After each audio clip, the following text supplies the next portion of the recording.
Hey, what's going on, everybody? It's another episode of Paradise Pump, and we got Mel back. So Hey. that's why we were on a hiatus for a couple weeks, but back to your regular programming. So we're kicking this off today. We got questions.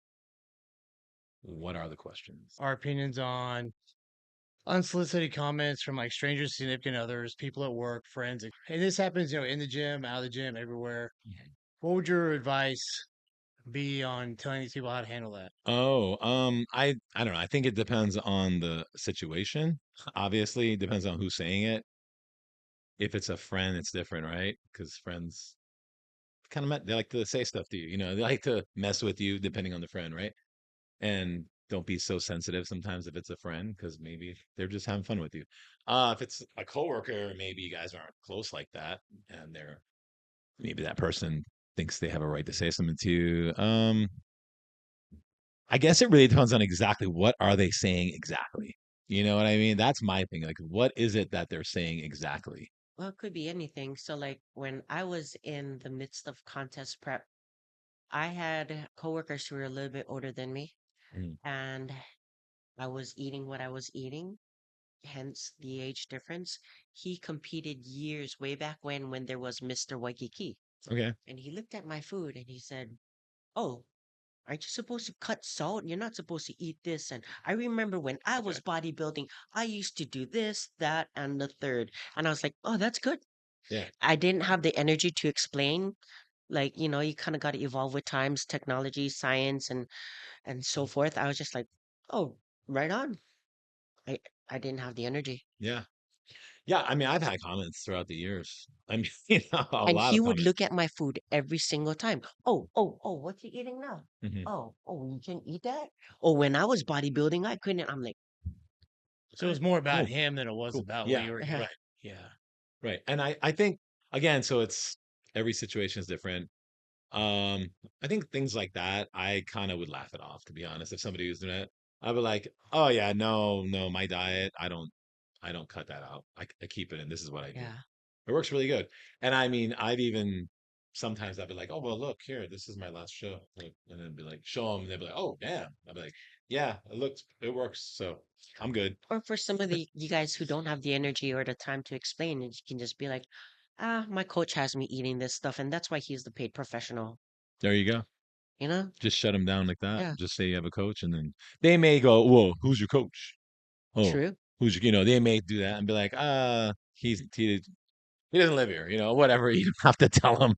Um, I get it because it's easy to get annoyed in that situation because you're dieting. You're probably maybe could be irritable already, and then here's somebody just questioning. I can see it. Yes. From Um, significant others, I'm sure they mean well, but like sometimes you got to let your significant person know, hey, I really need your support right now. yeah. Yeah. I don't want to deal with this. So with the family thing, let me touch on the family thing really quick. I was telling somebody this the other day because I asked about you are dieting down and is the wife and the kids supportive and stuff, and they talked about what they had to cook and because everybody had to eat dinner. And I said usually you know you might get criticized or they may other people even at work when you have a potluck or something, somebody will say, we know this won't hurt, that won't hurt. The people that are not doing it are always trying to bring you down to their level. Well, I think so, a little bit. I've said this before. I think a little bit is because they don't want to feel as bad about eating what they eat while they see you trying to be better. I said, but if you stay on it and you start changing, those people, especially in the household, you'd be surprised how many will start kind of eating close to what you're eating and cooking the same thing. So it's easier to make dinner and things because now they're seeing it's working on someone. Mhm. Some of those people that are criticizing you before may start actually asking you questions as you start changing.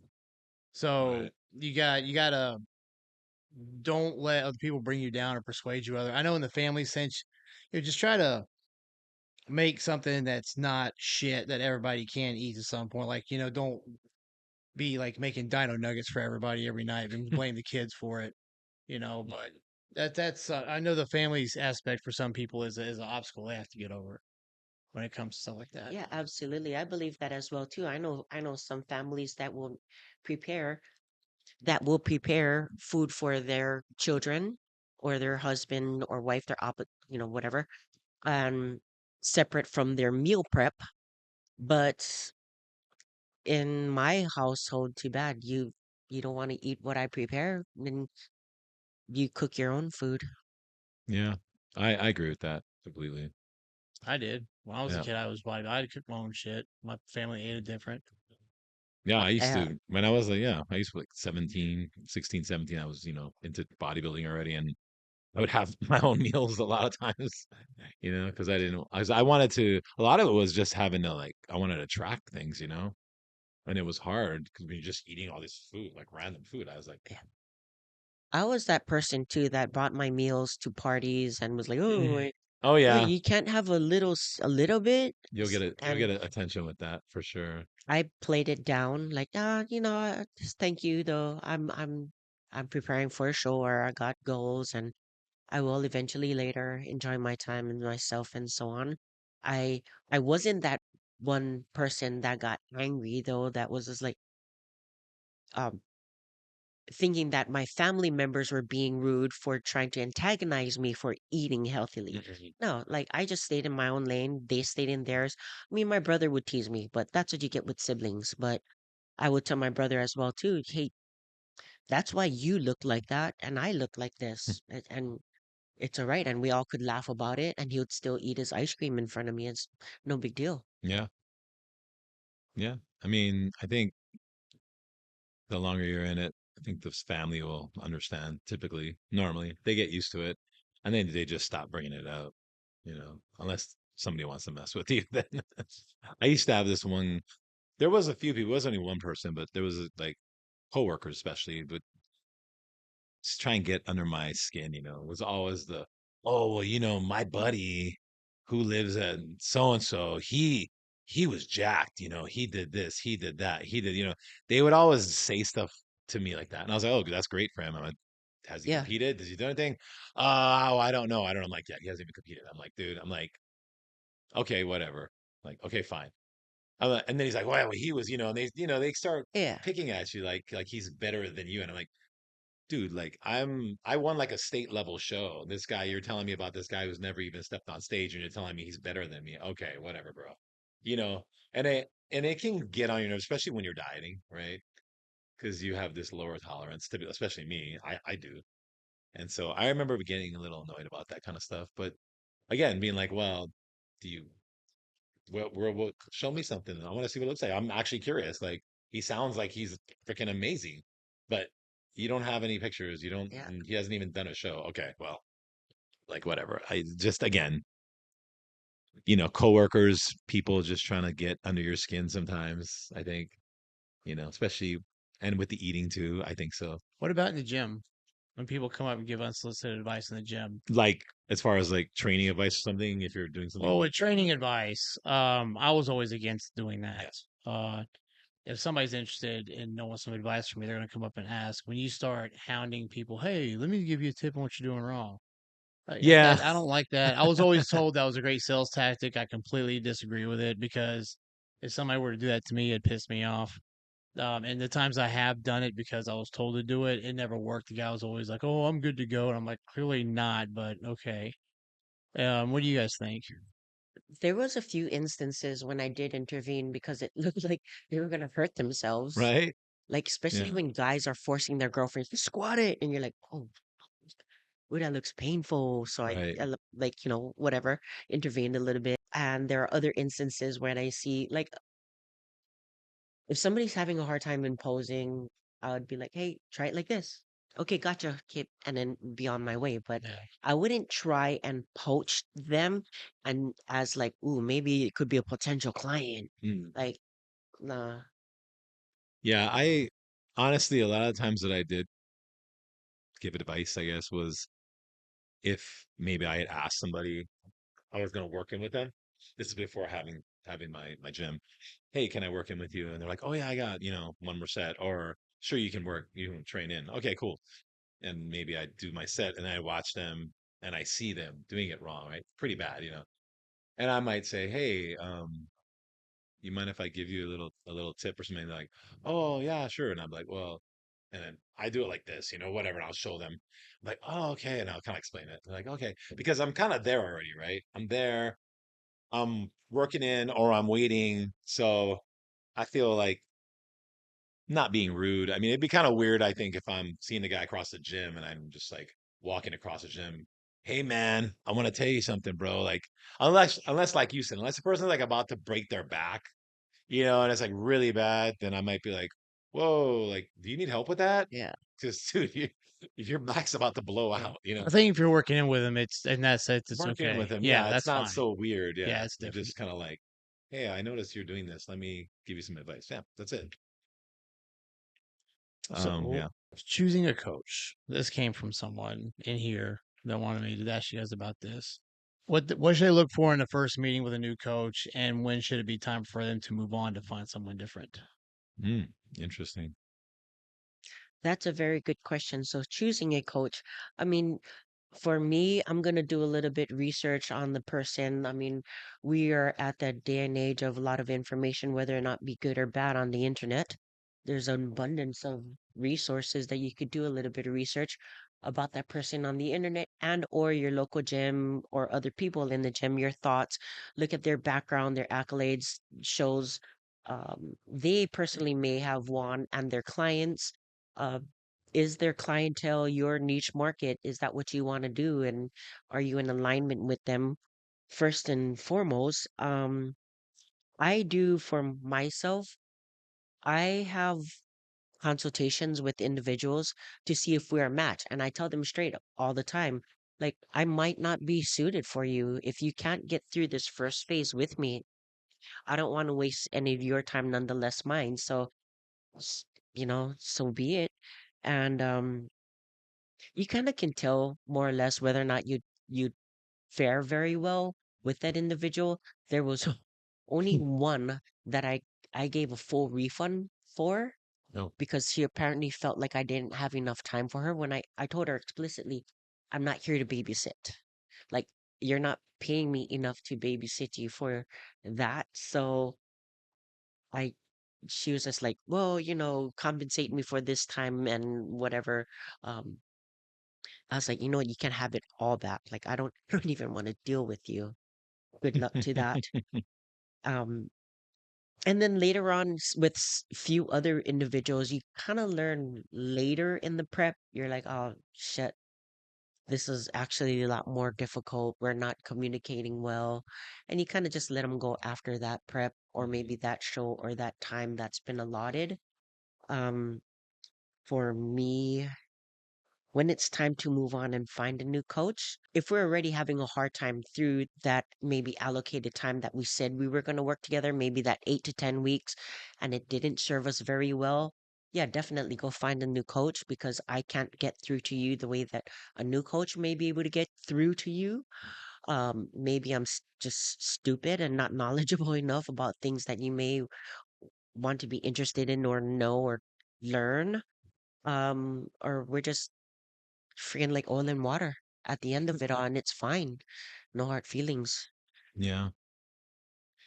Yeah. Or especially if you're not growing into like show after show, or if you're not growing or developing. I mean, I might be doing something wrong. You might be doing something wrong, or a new coach might have a fresh pair of eyes and different set of knowledge that you might be able to break that barrier. Yeah, sometimes just getting a new coach just because it's new sometimes helps. It does. Doesn't mean that that new coach is better or has more knowledge, but sometimes it just helps, I think, getting a fresh perspective. Personally, I think it's really important to obviously to find a coach that really understands your needs. So I think you really want to make that clear when you meet a coach. Really be very transparent about what you want and make sure that they can actually do that, that they can actually provide that service. Because some people might say that they can, and maybe they're not going to do all the things that you're wanting them to do.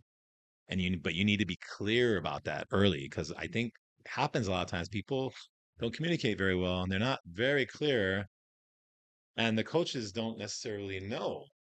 And then they leave the coach and then they kind of complain about those things. And the coach is like, well, I didn't even realize. A lot of times some people want your attention as a coach, like a lot. And sometimes some coaches aren't like that. And they don't realize that that person wants that much, time checking in with on them, checking random. I mean, some people do. And then they think you don't care if you're not checking in all the time, so communication is huge when you find a coach. Obviously, experience. Yeah, I think again, you want to find somebody who has experience that's going to match your goals. And then, like you said, when it's time to move on, if you feel like they're just not doing it for you, or they're not, again, meeting your expectations, or maybe you're bored. I don't know. Some people, like I said, some people just get bored. They need a new face, a new perspective. They need somebody else to talk to, and they move on, and it inspires them again, or it gets them moving. I don't know. That's it. But I have to say, a lot of times when I have seen clients leave coaches, a lot of times it is a miscommunication. Somebody wasn't understanding the other person, and something happened there, and that's why the person left. So that's my take. What's your take, Jed? Unless the first contest prep was really, really bad, give them two. I think sometimes the second prep always works a lot better. Unless like you just know off the bat, or you guys aren't clashing, or it's really bad the first time. As far as from the perspective looking the other way from the coach to the client, I can usually tell sometimes through just texting whether the person's going to work out or not, just the vibe I get.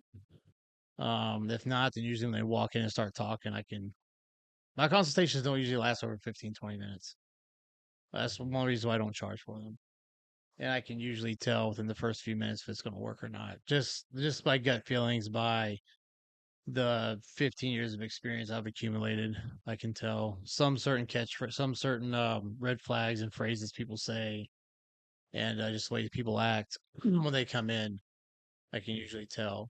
As far as a client for a coach, if you get a gut feeling that they not that you're don't do it because you're too nervous or anything, get into it.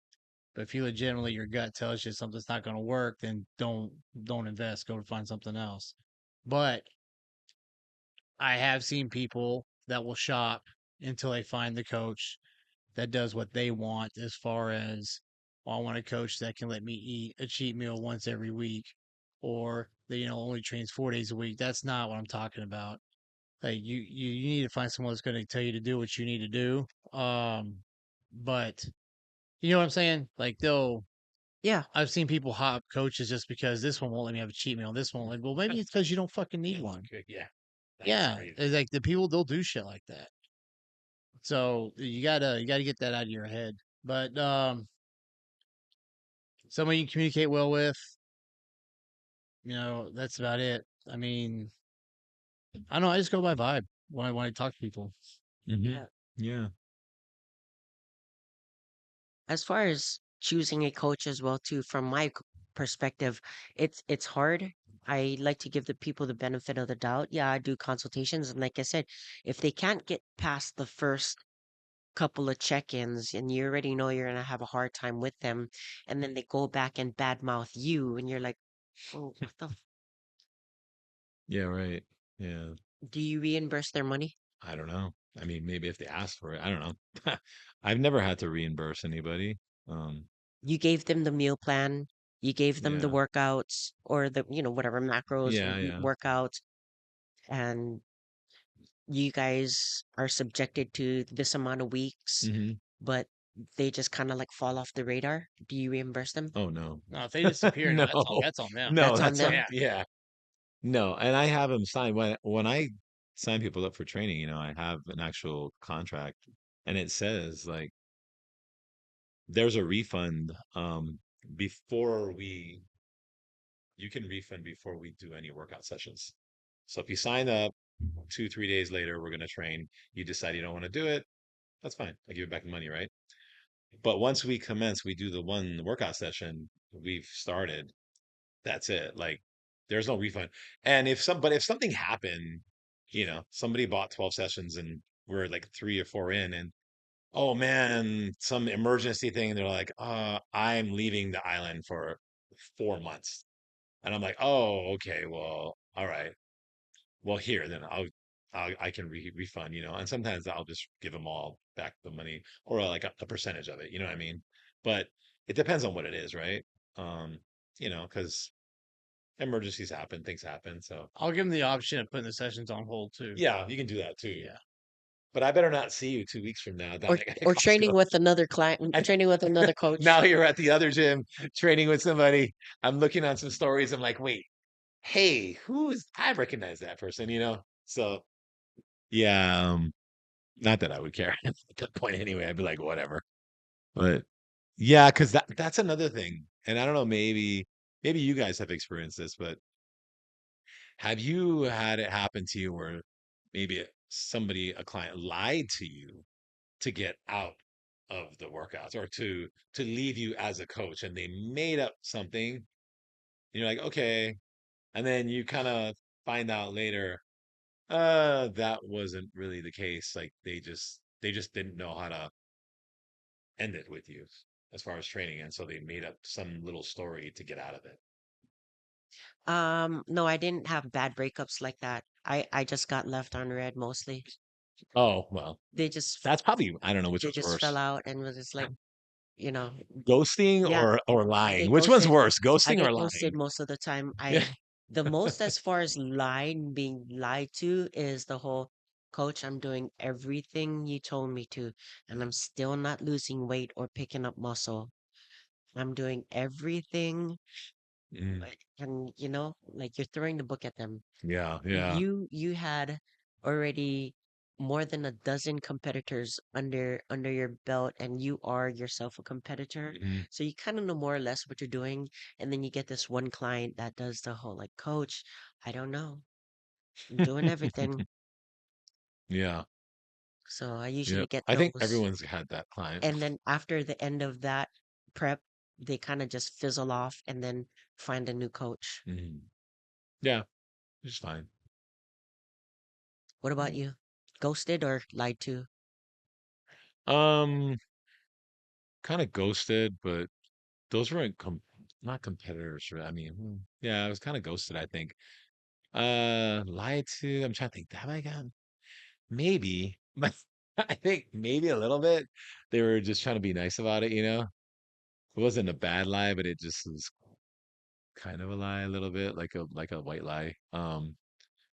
But yeah, I don't know. I think either way, to me, it's just like just be honest. Like, and again, communication, right? I mean, if I'm not doing something and you don't tell me, how am I going to fix it? Right. So you would be okay with somebody, a client telling you, you know what, Mark, we tried. You're not getting me to the promised land. I gotta go with somebody else. So I hired so and so. Yeah. Now, I would be okay with that as long as they had given me the opportunity, right? As far as like, if I was doing my best and then they didn't like it and they just said that, I would be like, whoa, okay, well, what's going on? Like, what am I doing or what are you not getting? But if they told me that they weren't getting it and I didn't change anything and I just kind of said, oh, whatever, then I understand that. But I think you got to give your coach a chance to at least have an opportunity to at least maybe fix the problem, right? If you don't tell them that there's a problem and you're waiting for them to fix something that they don't know needs to be fixed, how's that going to happen? So again, communication. You can't be afraid to talk to your coach and to have questions, or it's gonna be a problem. And it doesn't matter what coach you have, you're gonna go to the next coach and next coach, and you're just gonna keep running into these issues because you don't communicate well. So I had a guy once that finished a prep with me and did not give any indication that he was going to continue or whatever. He said, "Okay, I'm good." I said, "All right, cool. Well, let me give you like a baseline diet in case you want something to follow when you're done." And then a few months later, he decided to do a contest and chose another coach. Okay. No problem with that. Me and him are actually still friends. Like he was cool. Yeah. I was like, yeah, all right. I hope it works. I mean, that's fine. That was one of the very few times. I mean, people come and go. I'm not saying that every time of client stuff has been bad, but they'll either like ghost or disappear, or just fall.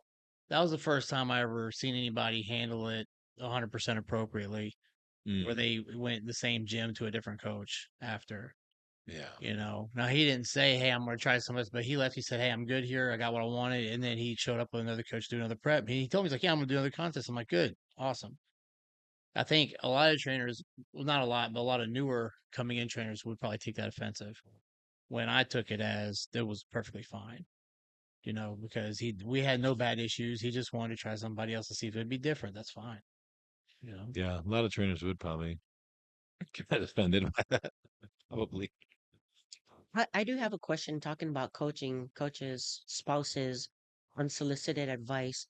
How do you guys feel about like couples that are both competitors? You are one or the other side's coach, and you're giving, whatever your client their program, and their spouse has their own opinion and kind of intervenes No, Bad idea. Yeah. because the Yeah. spouse is a competitor and apparently knows better. I don't know. Well, I don't think it's good to undermine your coach, right? So, or the spouse's coach. That would create an issue. I've had to email my plans to the spouse so they could give it to the competitor, and I said I'm not doing that. Yeah. Yeah, I'm not. And the guy wasn't even had no experience whatsoever.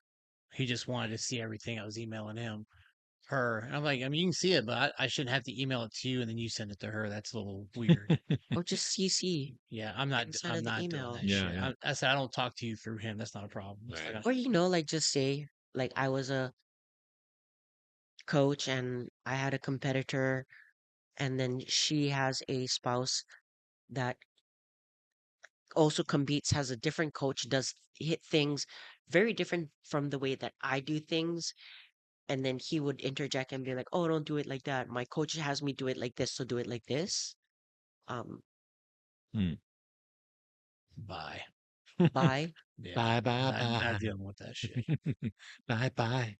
It's not worth the drama. It's not the fact that whether someone's right or wrong, it's just the drama it creates of Hmm. the person going between the two people and one being a spouse. I think they have to listen to them, but then they're paying to listen to you, and it's just like just the stress alone is going to cause what they're going to look like on stage at the end, right?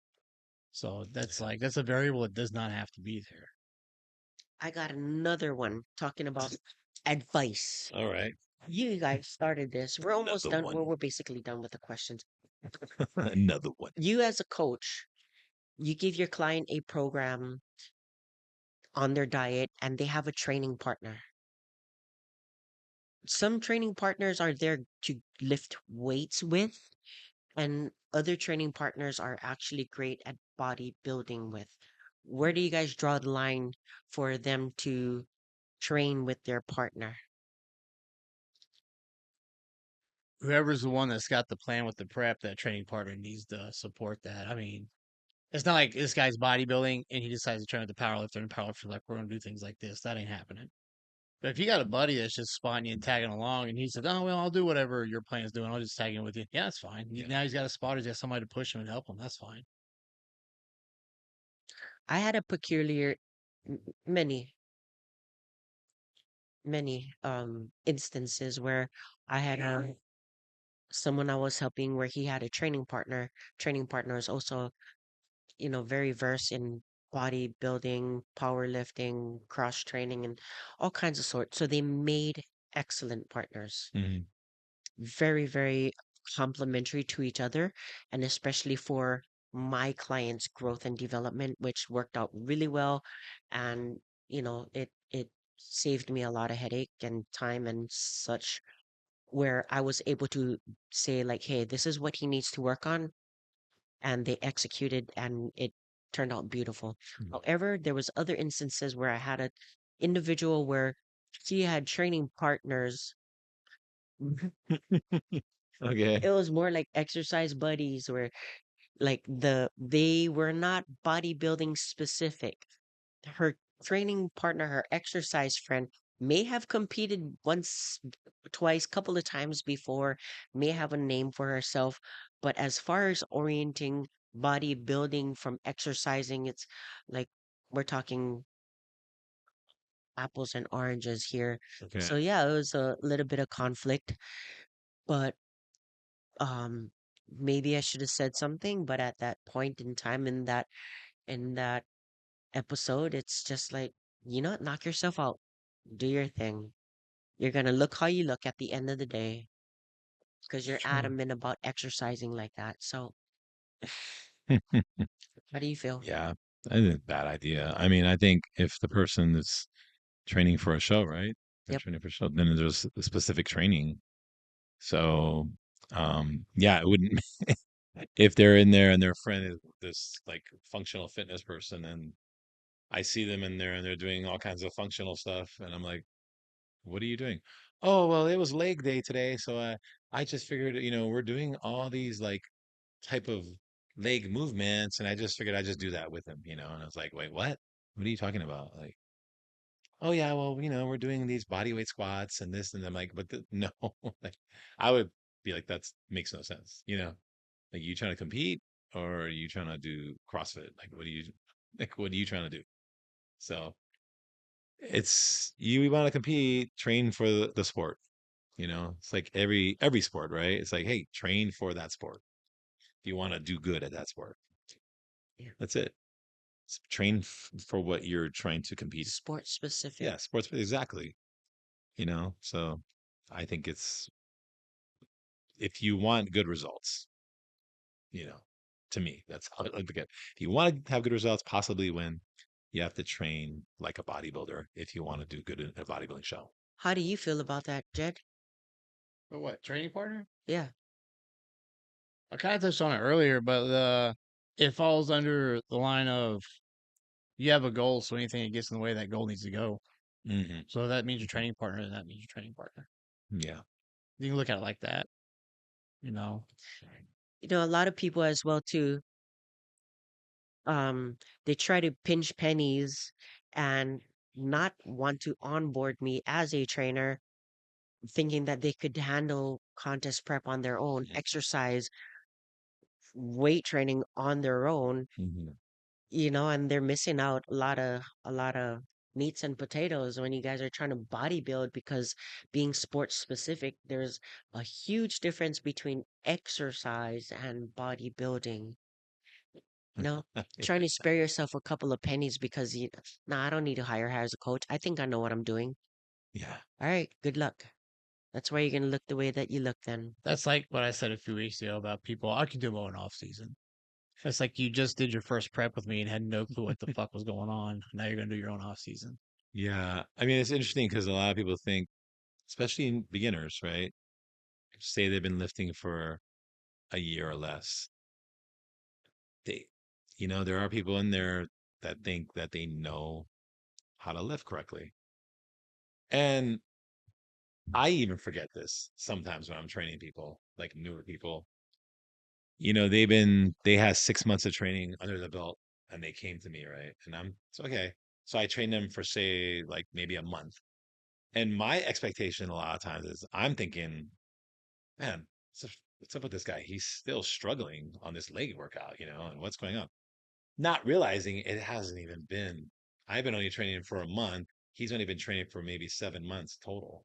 That's so new, and a lot of people don't realize like it takes a few years even to get to the point where you really understand how to get that muscle mind connection and how to feel the weight in the correct muscle, how to not use your entire body when you're trying to isolate a certain body part.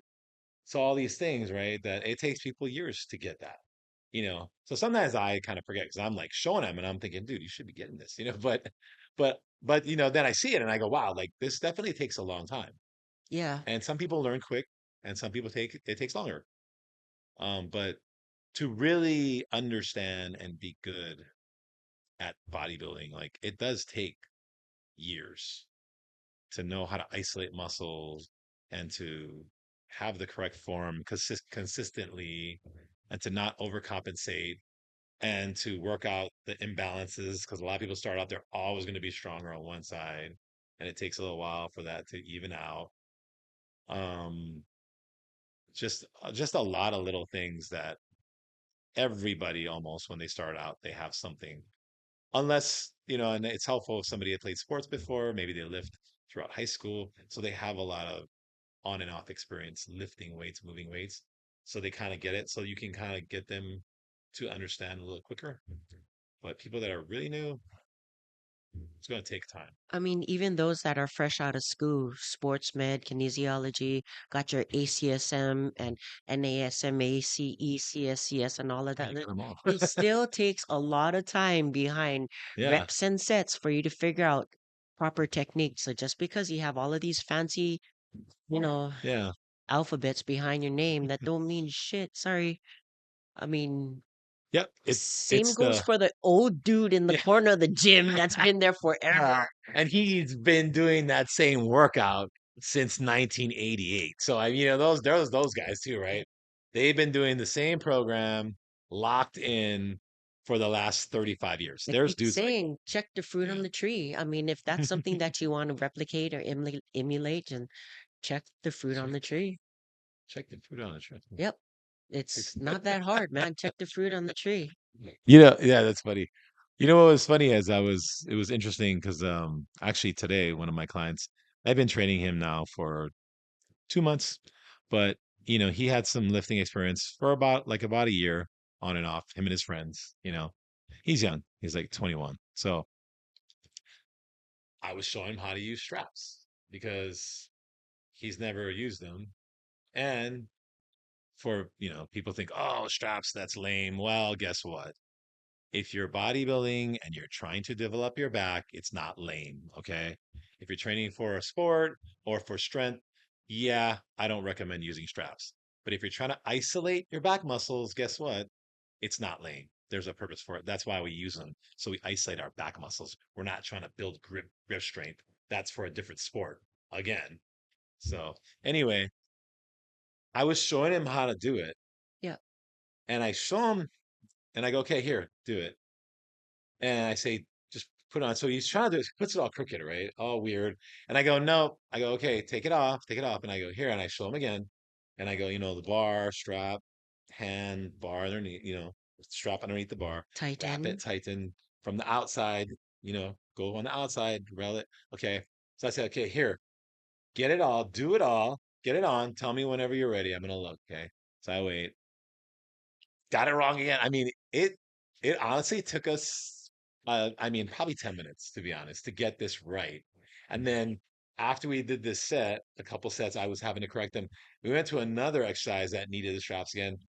And again, he was having issues with it. This time it only took me like 3 minutes. But again, he was, and I was sitting there and I was going, I told him, I said, wow, I said, I've done this 1,000 times. So to me, it's so simple, but I guess I could see how your perspective, it's very confusing. Yep. It doesn't look that confusing to me, but I get it. You've never done it. It doesn't make any sense. Why are you doing this? And so it's pretty interesting. Again, a new person, their perspective, it's very different. It takes time to learn this stuff. It takes time and to do it right. Again, to do it correctly. So you don't want to be that guy with huge traps and small delts because all you did was overcompensate like this every time. Right? Huge traps, but no mid back. Yeah, or no mid back. Or you're doing the bench press, and every time you go on the bench, you go like this. And you squeeze your traps, and you do your raises, lateral raises, you go like this. And you squeeze your traps No every shoulders, time. all traps. All traps, because you're engaging traps. Do any of you guys even know that? See, that's like a thing. These are like little things. And I guarantee you, I could go in the gyms anywhere I could go and watch. And I guarantee you, any given day, I will find a handful of people doing these wrong, doing these exercises wrong. Absolutely. And there's a Any lot of given time. females that want to go get Botox injections to numb out their traps. And I just told them maybe if you just lifted properly, Yeah. especially on shoulder days, Especially when you're um, doing rear delts. yeah, Oh my God. You wouldn't engage your traps. You would engage your shoulders, and you'd have like nice boulder shoulders instead of huge ass traps. Yeah. I mean, And what do I know? fix your posture. Fix your posture. Stop doing this stuff like this, leaning forward, shoulders all like this, crunched in. Females especially, I see a lot of them. They do this. They do this weird little shoulder thing. Fix your posture.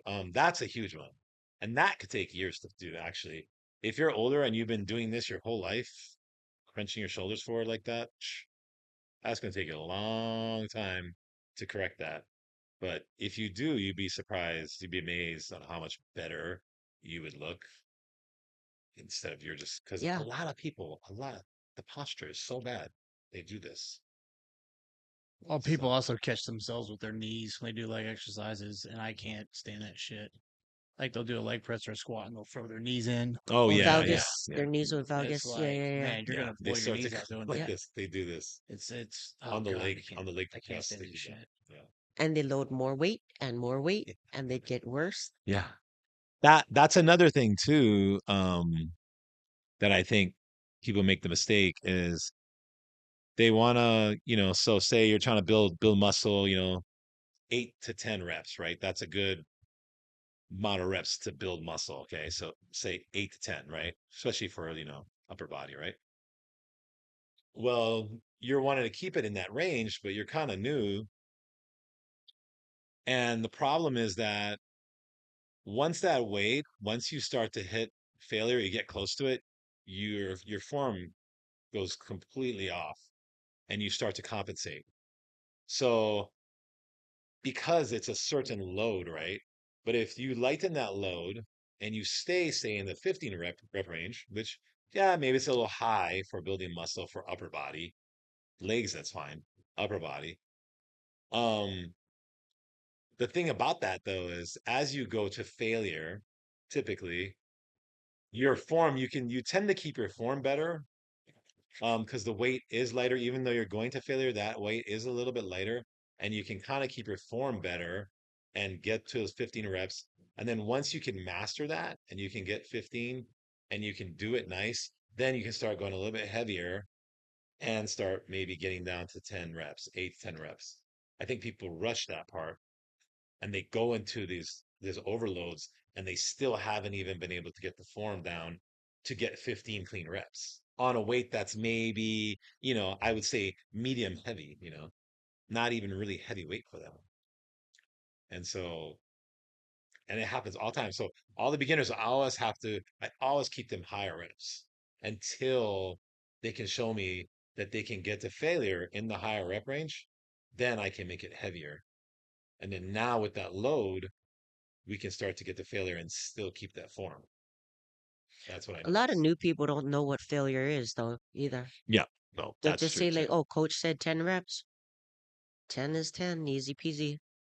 I think you got to explain to them. I think that's another thing. If you are gonna, if you guys are looking for a good coach, I mean, a coach would definitely explain these things to you. If they don't ever explain this stuff to you when you're first starting out, if you ask them and they don't really explain it to you, that's not really a good coach to me. If you, especially if you ask them, they should be able to explain this to you, explain to you what's going on, explain to you like what failure is, what that looks like, what that feels like. They should be able to explain that. And if they can't, I don't know. Either they're an asshole and they don't want to talk to you, or they don't really know. So Which kind of leads to the next question. The last one um says, "What's the difference between a trainer and a coach?" yeah, no, no. I think it's the same thing. I say trainer because I'm training people in the gym. You know, Yeah. um, but now then trainer started getting overused. Now it's coach, and now I sometimes people call me coach. So I'm like, that's fine, but it's now everybody's a coach. So it's like, okay, what's the next name going to be? Expert, subject matter expert. We're going to be SMEs. They're training people, and after that, and then that's going to show up on the back of a fucking 24-hour fitness shirt, and we're going to have to find another word for it. Correct. I think see what I'm going with. It's just it gets so Absolutely. overused. uh, Everything is all overused and trendy, and just ridiculous. Yes, it's title. I actually got kind of turned off by the word coach Yeah. because when I first started training people, it was still trainer, and you never really heard of trainers being coaches. Never heard of it. And then I think the CrossFit world really brought the coach thing. I honestly do. I It's almost ironic. I honestly do. I think that no, I think that's literally where it came from. Because think about it, right? Because they were in the gym doing workouts and they would call them coaches. And I remember hearing it. And I remember like looking at the guy and going, they're calling the dude a coach. You know what coach reminds me of? Fucking like PE or after school sports, a Yes. whistle. Yes. That's who you call in a coach. I That's like who I I thought was a and what's coach. crazy, Jay, you want to laugh? I was just thinking, like, when you said PE teacher, the first thing in my head was, why were they always uglier when we were in school? But they got the whistle. Yes, That's the they dude. do. That's the coach. That was the coach. Yeah. So some of my people that I help, they call me coach, and it makes me cringe too. I'm like, oh, don't call I'm me like, coach. They're dude, like, oh, that's my coach. I'm like, oh, You wear a whistle around your no. neck. So all of my you fucking, you're should. gonna all get whistles for Christmas. Wear that. Oh, we gotta get that silver one though. Yeah. It's gotta be the chrome fucking whistle. That's the one. Yeah, you gotta get the chrome Y'all one. give me whistles for The Christmas. metal one. Yeah. But they would call me, oh, this is my coach, and I would cringe because we're like, no, we're friends. We're just Right. friends. It's Right. fine. You don't need to call me coach, and do not You address me can with that. you can Like, just call me dude, Mel, right? Yeah. just I'm your friend. Like, I'm just helping you. I'm not your coach. But they'd Yeah. be like, hey, coach. I'm like, Yeah. oh, Yeah. There's something. Some people liked it. Some people like saying the word, I guess.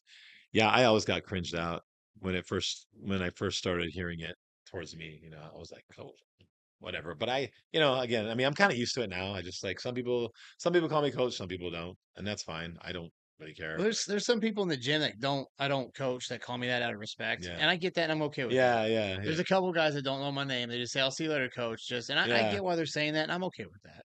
Yeah, there's some people in here that that I don't train to go, hey, hey, what's up, coach? Hey, Yeah, coach, and I've never trained them yeah, that's before. fine.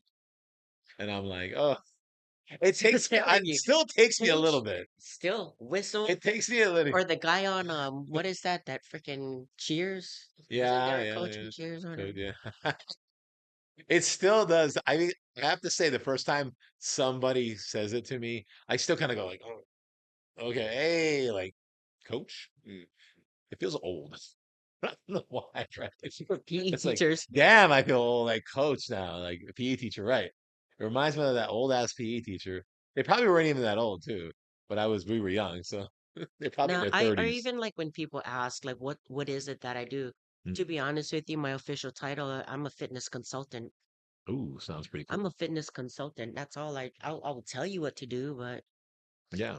that's So it. what would use your title? I know you don't like I titles, but I what would be your title? I don't know. I mean, people call me coach. That's fine. Yeah. I don't I just worry say about it. gym owner, trainer. Because I'm not a personal trainer. I don't do one-on-ones Right. unless I have to. Like Right. But if you give somebody a meal prep, right? Hey, that's here's a meal fitness prep. consulting. Are you a coach now because No, you're a meal prep coach? it's still fitness consulting. Because here's your macros, here's your meal prep. I'm still So you consulting. consider it consulting. You can say advisor too. A fitness advisor. Yeah, that's Like different. I don't put personal trainer in my bio or on my Yeah. business card or whatever. You Just never put trainer. I Okay. never I never address I myself say as trainer. a trainer I actually or put trainer. or personal trainer, personal private trainer, Fitness fit, coach. fitness Fitness coach. I trainer. say trainer. Personal trainer. No, I never put any of those on my bios. Because like I'm also training these people on how to eat. So I always Right. say trainer. Because I'm writing a diet plan. I'm also I showing think you how so. to eat and doing it I go wrong. with yeah, I Yeah. go with That's why trainer. I just go with consultant. It's very like blanket statement. I do a lot of shit. Posing, Makes I'm sense. consulting my posing. Now you want to go next level, you'd become a life coach. Yeah. You Not know, only are you a coach, now you're a life coach. as far as contest prep, you kind of gotta be more than just a coach or more than just a trainer Mm, because you deal with their emotions, their personality, their everything. When they're having a bad day, you kind of gotta cheerlead them a little bit. When they're having a good day, you're like, "Yay, good day. Okay, let's keep this good day rolling." I mean, so mm, even yeah. being a little bit of a mentor for them because diet brain and they're not thinking well sometimes you do need to be that lightning rod for them, so Yeah. you're more than just a coach or a trainer per se if you're especially in contest prep. Yeah. That is true. That is, You become more like a friend as you're well definitely doing too. more for sure. Yeah. 100%. Even going as far as like what their mindset should be before they go to bed at night, what they should be thinking about. I mean, that you get if you're doing contest prep, you need some people you need to get that deep with.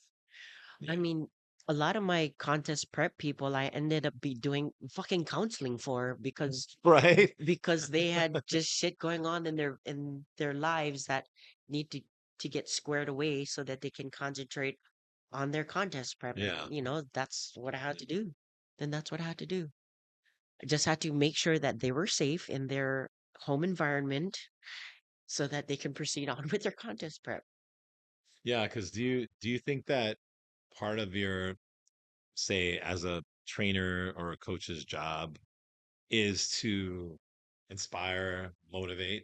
That's part of our job. Yes. That is right. Yeah. Yes.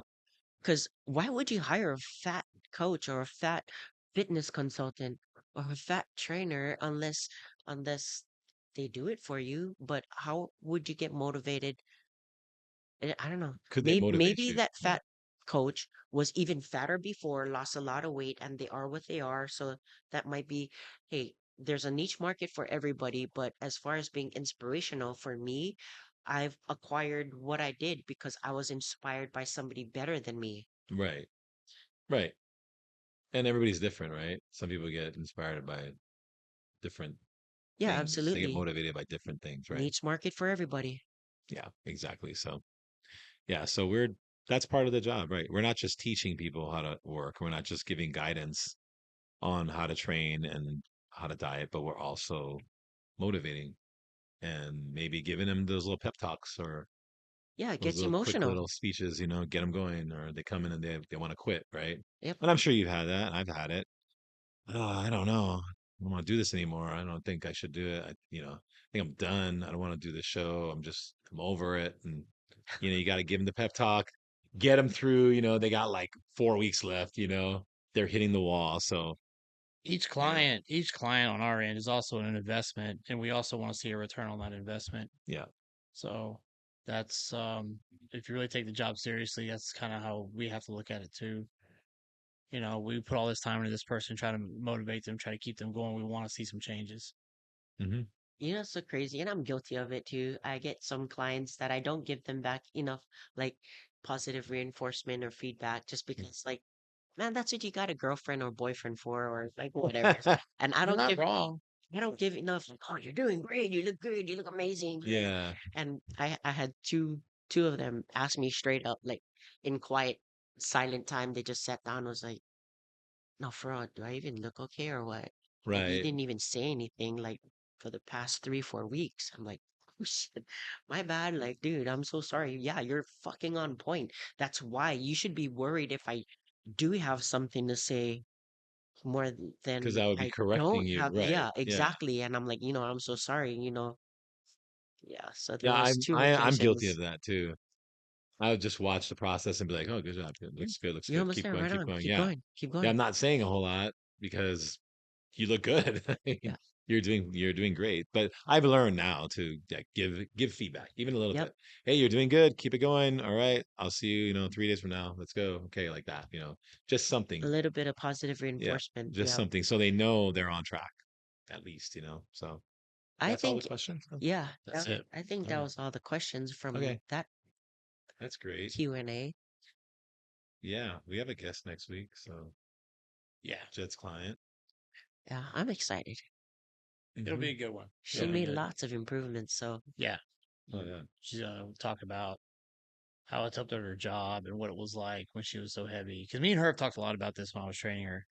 Like I'd ask her stuff like when ask her how big she got and ask her, well, how did it feel when you did this and you couldn't do this? And she never took offense. She would answer the questions. Mm. So I'd be cool. I say it'd be cool for people to hear what you got to say about that. see, and with that alone, I mean, you're building this relationship with these people. uh, they're more than just clients. Depends on how much you both want to divulge to each other about your personal lives. And she was super cool about it. So Yeah. there, you can build friendships. So all of the people I ended up helping, like we became like 98% of them, we ended up becoming like very, very tight knit. Oh, very close to. So, that's cool. I mean, we've created relationships. So I'm super happy about. I'm more than just a coach or a trainer. Yeah, we became good friends, you know? You're a fitness consultant. That's a cool name. You could put a lot of titles, and there'd be like personal trainer, fitness coach, life coach, fitness consultant, like just have like 8 labels, and just go down like, man, I want to hire her, man. She's good. She's got all these labels.